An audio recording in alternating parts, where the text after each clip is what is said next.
Good morning दर्शक बंधु। आज हूँ जून 11 तारिख बुधवार। आसतु आज सकाळ केतेक गुरुत्वपूर्ण खबर उपर नजर पकेइबा। जदि आपण आम चैनल नुआ तेज वीडियो को लाइक करी चैनल को निश्चित सब्सक्राइब करेंगे। तेज चलतु आज खबर उपर नजर पकेइबा। तेज प्रथम खबर, राज्य में उपरमुहा कोरोना ग्राफ। राज्य में कोरोना रोगी संख्या 50 टपिला। सोमवार 7 जन नुआ कोरोना रोगी चिन्हट होता जनस्वास्थ्य निर्देशक डाक्टर नीलकंठ मिश्र। एथिसह चलित वर्ष राज्य में मोट कोविड रोगी संख्या 56 ने पहुंची। सेहीपरि सोमवार दिन 5 जन रोगी सुस्थ होगा सहित वर्तमान सुधा मोट 20 जन सुस्थ होइथिबार जଣାपड़िछंती। फଳରେ राज्य में 36 जन सक्रिय कोविड रोगी अछंती। कोविड-19 भली रोगर लक्षण थिले घर रहियाकु स्वास्थ्य निर्देशक परामर्श दैछंती। लक्षण अनुभव हेले समावेश दूरे रहिबा सहित निजको अलगा रखियाकु उचित बोली से कहिसंती। नूतन स्ट्रेन अधिक विपदपूर्ण होई नथिले मध्य सतर्क रहियाकु परामर्श दिया जाइछि।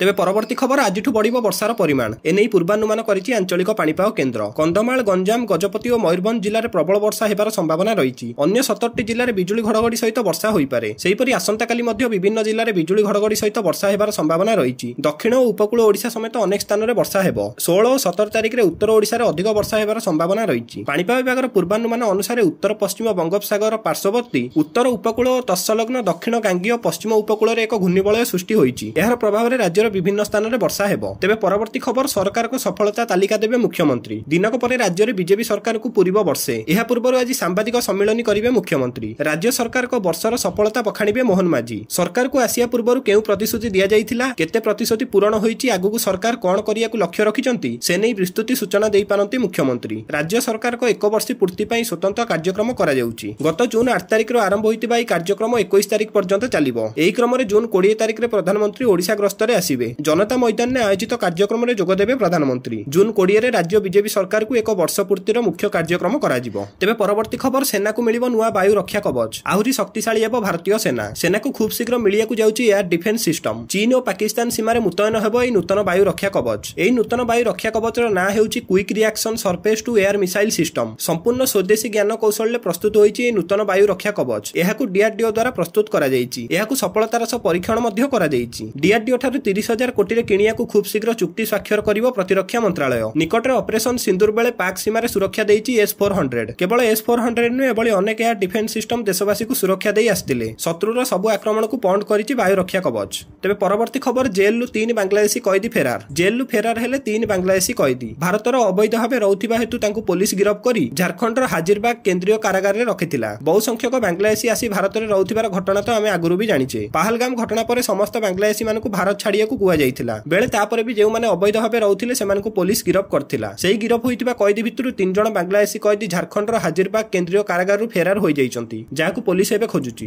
तेबे परवर्ती खबर, सकाळु कमिला सुनार दर। सुना और रूपार मूल्य रे बड़ परिवर्तन देखा जाइछि। Indian bullion and jewellers association सर्वशेष तथ्य अनुसार सोमवार 24 कैरेट सुनार मूल्य ह्रास पाई 10 ग्राम पिछा 95,718 टंका खसी आछि। अन्यपटे रूपार मूल्य वृद्धि पाई किलोग्राम पिछा 1,05,290 टंका रे पहुंची। मंगलवार सकाळु बाजार खोलिया पर्यंत एई मूल्य बजाई रहिथिला। सेपटे 24 कैरेट सुनार मूल्य 10 ग्राम को 95,718 टंका रहिथिया बेले 23 कैरेट सुनार मूल्य 10 ग्राम को 95,335 टंका रहिछि। 22 कैरेट सुनार मूल्य 87,678 टंका रे पहुंची। सेपटे 18 कैरेट सुनार मूल्य रहिछि 71,789 टंका। तेबे परवर्ती खबर, 3 दिनिया ट्रांजिट रिमांड रे सोनम। बहुचर्चित राजा रघुवंशी हत्या मामला रे स्वामी हंता सोनम को 3 दिनिया ट्रांजिट रिमांड रे नेइछि मेघालय पुलिस। सेटारे पुलिस नै सोनम को पचराउचरा करबा सहित यूपी रो गाजीपुर रो सिलिंग जाई पुलिस रो तनागना जारी। बहुचर्चित राजा रघुवंशी हत्या मामला कथा तो आमे समस्ते जानिछे। प्रेमिक सहित मिसी स्वामी को मारिया पई षडयंत्र रचिथिला सोनम। तापरे फेरार होई यूपी रो गाजीपुर रे पहुंचिथिला। सेटारे पुलिस ताकु धरथिला। पुलिस ताकु धरी गिरफ करिया परे ट्रांजिट रिमांड रे नै पचराउचरा करिवो।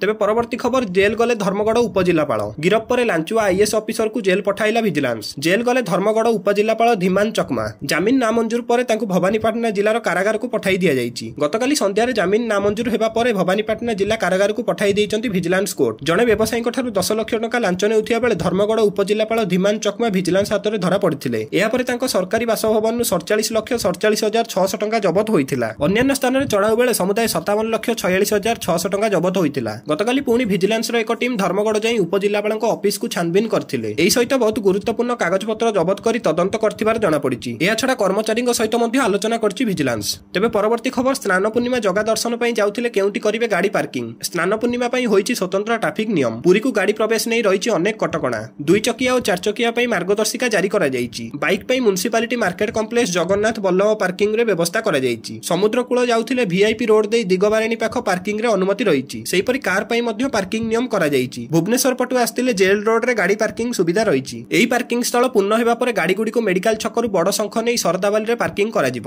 ଶରଧାବାଲି ପାର୍କିଂ ପୂର୍ଣ୍ଣ ହେବା ପରେ ଗାଡ଼ିଗୁଡ଼ିକୁ ମଙ୍ଗଳାଘାଟ ଦେଇ ଯାତ୍ରିକା ଏବଂ ଦିଗବାରାଣୀ ପାର୍କିଂରେ ରଖିବାକୁ ବ୍ୟବସ୍ଥା କରାଯାଇଛି।